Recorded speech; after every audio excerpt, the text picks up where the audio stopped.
if you are a nerd like me, you often have to skip stage 3 because you lack the intuitive empathy with others. Because in order to resonate with a group, you need to have a quite similar architecture. And if people are wired differently, then it's hard for them to resonate with other people and basically have empathy, which is not the same as compassion, but it is a shared perceptual mental state. Empathy happens not just via inference about the mental states of others, but it's a perception of what other people feel and where they're at. Can't you not have empathy while also not having a similar architecture, cognitive architecture as the others in the group? I think, yes, but I experienced that too, but you need to build something that is like a meta architecture. You need to be able to embrace the architecture of the other to some degree or find some shared common ground. And it's also this issue that if you are a nerd, normies often, so people, I say neurotypical people, have difficulty to resonate with you.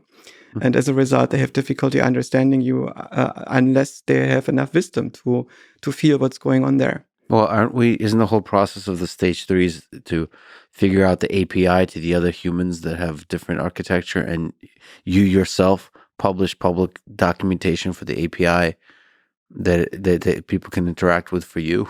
Isn't this the whole process of socializing? My experience as a child growing up was that I did not find any way to interface with the stage 3 people, and they didn't do that with me. So Did you try? Yeah, of course, I tried it very hard. But it was only when I entered a mathematics school at 9th grade, where lots of other nerds were present, that I found people that I could deeply resonate with and had the impression that, yes, I have friends now. I found my own people. And before that, I felt extremely lonely in the world. There was basically nobody I could connect to. And I remember there was one moment in all these years where I was there was a school exchange, and there was a Russian boy, kid from the Russian garrison stationed in Eastern Germany, who visited our school. And we played a game of chess against each other. And we looked into each other's eyes, and we sat there for 2 hours playing this game of chess. And I had the impression this is a human being. He understands what I understand. We didn't even speak the same language. I wonder if your life could have been different if you knew that it's okay to be different, to have a different architecture. Whether like accepting that the interface is hard to figure out, takes a long time to figure out, and it's okay to be different. In fact, it's beautiful to be different.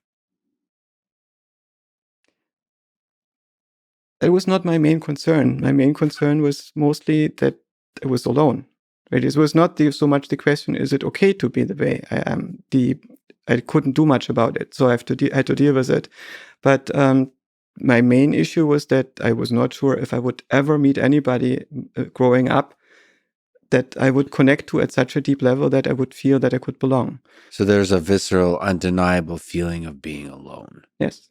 And I noticed the same thing when I came into the math school, that I think at least half, probably 2/3 of these kids were severely traumatized as children growing up, and in large part due to being alone, because they couldn't find anybody to relate to. Don't you think everybody's alone deep down? No. Oh. Also, I'm not alone. I'm not alone anymore. It took me some time to update and to get over the traumata and so on, but I felt that in my 20s, I had lots of friends and I had my place in the world, and I had no longer doubts that I would never be alone again. Is there some aspect to which we're alone together? You don't see a deep loneliness inside yourself still? No. Sorry. Okay, so that's the nonlinear progression through the stages, I suppose. You caught up on stage 3 at some point? So we were at stage 4. And so basically I find that many nerds jump straight into stage 4, bypassing stage 3. Do they return to it then later? Yeah, of course. Sometimes they do, not always. Yeah. The question is basically, do you stay a little bit autistic or do you catch up? And I believe you can catch up. You can build this missing structure. Yeah. And basically experience yourself as part of a group, learn intuitive empathy, and develop the sense, this perceptual sense of feeling what other people feel. And before that, I could only basically feel this when I was deeply in love with somebody and we synced.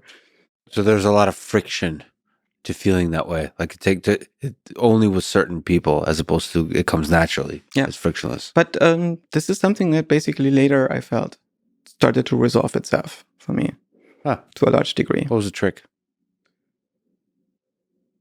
In many ways, growing up and paying attention.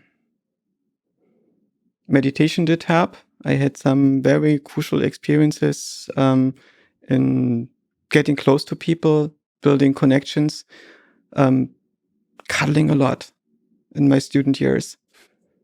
So really paying attention to the, what is it, to the feeling another human being fully.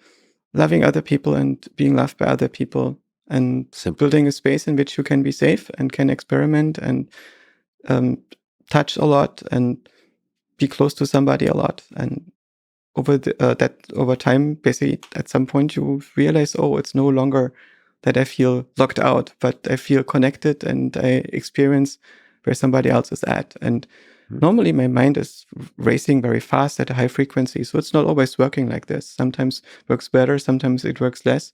But I also don't see this as a pressure. It's interesting to observe myself, which frequency I'm at and at which mode somebody else is at. Yeah, man, the mind is so beautiful in that way. Sometimes it comes so natural to me, so easy to pay attention to the world fully, to other people fully. And sometimes the stress over silly things is overwhelming. It's so interesting that the mind is that roller coaster in that way.